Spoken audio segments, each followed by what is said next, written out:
नमस्कार। आप देख रहे हैं वत्सुवाच और मैं हूं मुकेश वत्स।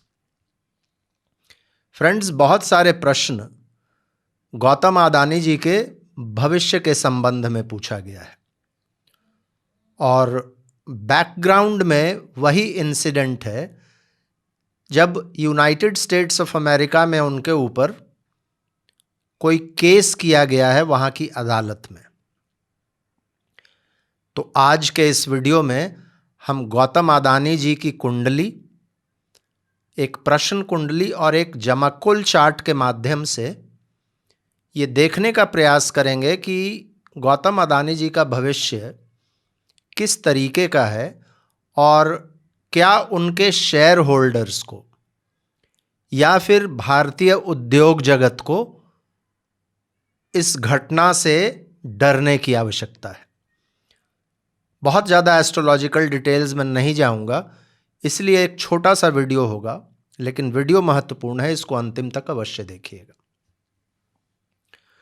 फ्रेंड्स, आप लोगों को याद होगा जब सबसे पहली बार हिंडनबर्ग रिपोर्ट निकला था और लोग कह रहे थे कि अदानी अब गया, अब इसका उठना बहुत मुश्किल है, उनकी कंपनी के शेयर प्राइसेस कई गुना नीचे आ गए थे।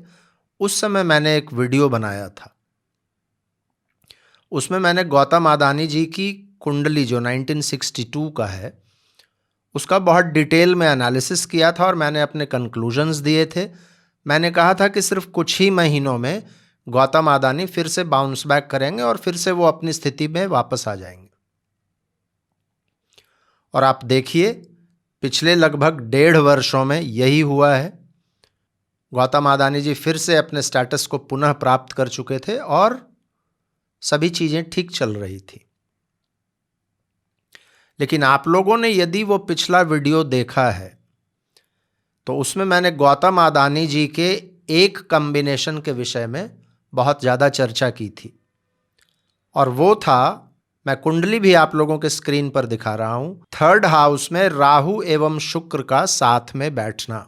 और आप देखेंगे तो इस कुंडली में एक काल सर्प दोष भी बन रहा है। ये वैसे लोगों के लिए एक बड़ा ही इंपॉर्टेंट लेसन है जो लोग काल सर्प को लेकर बहुत डरते हैं और दूसरों को भी डराते हैं।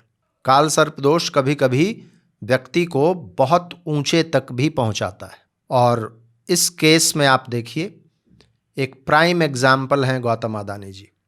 इस तरीके का काल सर्प दोष जब किसी की कुंडली में हो, जब राहु 3rd हाउस में हो और केतु 9th हाउस में हो, तो ऐसे व्यक्ति पिछले जन्मों में र्यूमर्स फैलाने का इन्होंने काम किया होगा और उसके वजह से इस तरीके का काल सर्प इनको इस जन्म में मिलता है।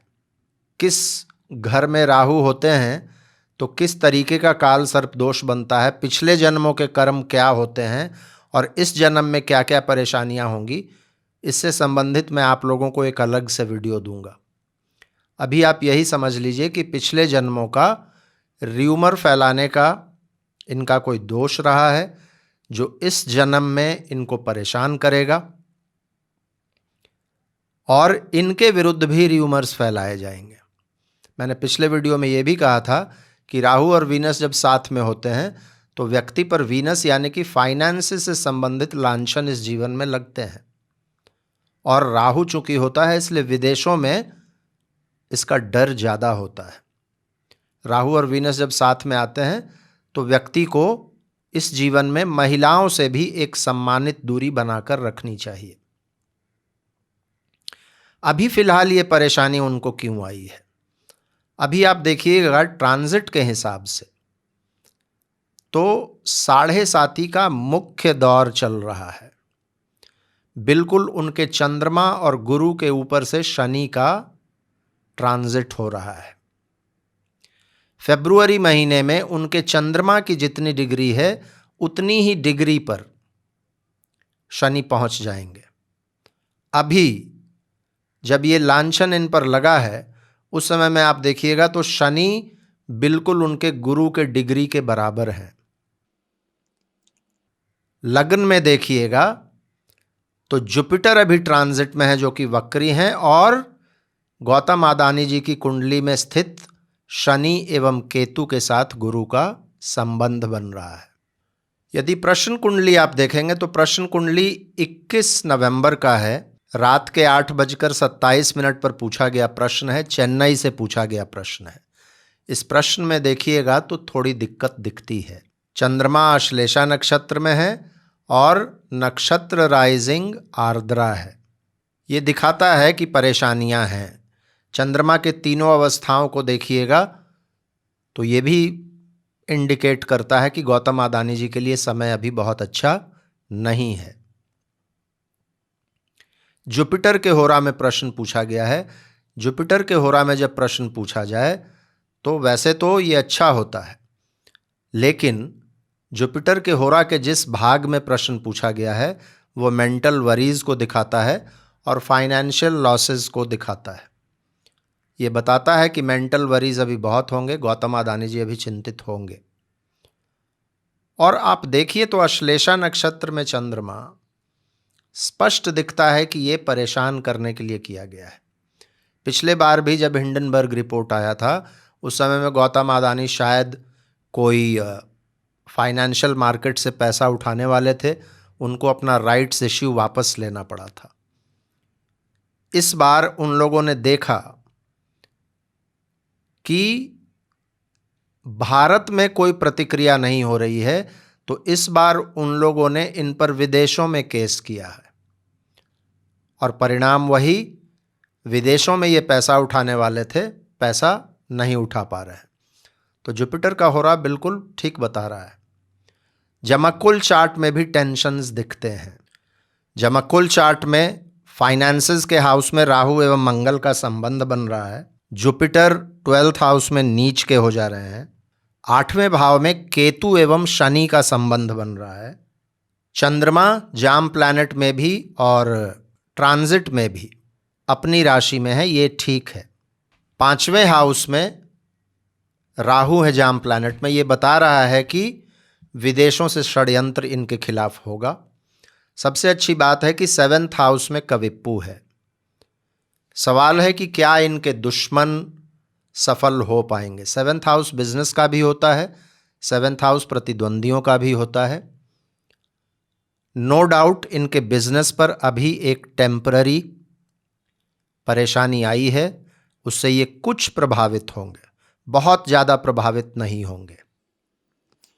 अच्छी बात यह भी है कि 7th हाउस में कविप्पू है तो इनके दुश्मन बहुत ज़्यादा परेशान इनको नहीं कर पाएंगे। बट हैविंग सेड दैट, जो इनकी जन्म कुंडली है उसमें इनको अभी 3 हर्डल्स को पार करने हैं। सबसे पहले तो अभी इनका वीनस और राहु का संबंध बना हुआ है महादशा में। 2022 जनवरी से ही ये चल रहा है और 2025 जनवरी तक ये रहेगा। वीनस और राहु का संबंध बन रहा है, यानी कि राहु और वीनस का जो कॉम्बिनेशन इनके हॉरोस्कोप में है वो एक्टिवेटेड है। इसीलिए आप देखिएगा इसी बीच में इनको बहुत ज़बरदस्त ग्रोथ भी मिलेगा, लेकिन बहुत ज़्यादा बदनामियां भी होंगी और इस तरीके के रिपोर्ट्स आते रहेंगे। ये और कुछ नहीं है, गौतम अदानी को बदनाम करने का एक षड्यंत्र है, इन पर आर्थिक दबाव बनाने का षड्यंत्र है, ताकि ये जो भी लोग इस तरीके की हरकत कर रहे हैं उनकी बातों को मान लें। लेकिन गौतम अदानी जी यदि इंडिपेंडेंट रहेंगे तो उनको ज़्यादा लाभ होगा, क्योंकि चंद्रमा के जो अवस्था है उसमें दिखता है कि गुलामी यदि करेंगे तो इनकी मृत्यु होगी, मतलब कि इनको दिक्कत होगी। तो यदि इंडिपेंडेंटली ये काम करते रहें तो अच्छा रहेंगे। और मैं देख रहा हूं बहुत सारे फैक्टर्स होंगे जिससे इन पर दबाव डालने का प्रयास किया जा रहा है। तो सबसे पहला जो इनको पार करना है वो है राहु और वीनस का संबंध महादशा अंतरदशा में 2025 जनवरी तक है। तो 2025 जनवरी तक दिक्कत है। दूसरा, मैंने जैसा कहा, फरवरी महीने में शनि बिल्कुल इनके चंद्रमा के ऊपर होंगे, तो फरवरी तक मेंटल टेंशन्स वैसे भी दिखते हैं। लेकिन अच्छी चीज़ें कब शुरू होगी? जैसे ही 29 मार्च होगा और शनि इनके 11th हाउस में आ जाएंगे तो क्या होगा? 7.5 का मेन फेज इनका खत्म हो जाएगा, उतरता हुआ फेज शुरू हो जाएगा। और वैसे भी शनि 11th हाउस में अच्छे रिजल्ट्स देते हैं। जुपिटर जो अभी इनके लग्न में है और शनि केतु के साथ संबंध बना रहे हैं, मई 2025 में जुपिटर भी इनके 2nd हाउस में आ जाएंगे और शनि एवं केतु के साथ एक साथ संबंध बनना बंद हो जाएगा। तो हम कह सकते हैं कि जनवरी से इनको थोड़ा राहत मिलेगा, अप्रैल से बहुत राहत मिलेगा और मई से ये अच्छा करना शुरू करेंगे। 2027 के बाद, ये मैं प्रिडिक्ट कर रहा हूं, इसको याद रखिएगा, 2027 के बाद गौतम अडानी इतने बड़े हो जाएंगे कि इन पर किसी का हाथ लगाना बड़ा मुश्किल हो जाएगा और ये एक अलग ही जोन में चले जाएंगे।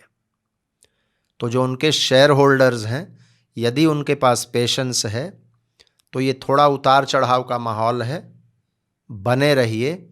आगे चलकर गौतम अडानी की कंपनियों के शेयर्स आपको अच्छे रिजल्ट्स देंगे। कई लोग बोलते हैं कि आप शेयर मार्केट पर वीडियो बनाया कीजिए। मैं ऐसा कभी नहीं करता। शेयर मार्केट का प्राइसेस, गोल्ड का प्राइसेस, चांदी के प्राइसेस में कभी वीडियो नहीं बनाता।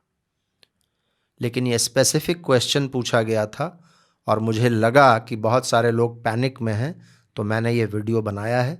मेरा कंक्लूजन ये है कि अभी गौतम अडानी को एटलीस्ट मई 2025 तक सावधान रहना चाहिए और विशेषकर फरवरी मार्च 2025 तक तो बहुत सावधान रहना चाहिए। उनके लिए रियल मेंटल टेंशन्स हैं। इस तरीके के कई खेल किए जाएंगे इनके साथ। भारत में भी दबाव बनाने की कोशिश होगी और विदेशों में भी। लेकिन पेशेंटली रह जाएं, अपना इंडिपेंडेंटली काम करते रहें। मई के बाद बहुत अच्छी स्थिति में रहेंगे और 2027 के बाद तो गौतम अडानी अभी यदि 100 हैं तो शायद 300 हो जाएंगे। इतना ग्रोथ हो जाएगा उनका। मुझे उम्मीद है आप लोगों को यह वीडियो अच्छा लगा होगा।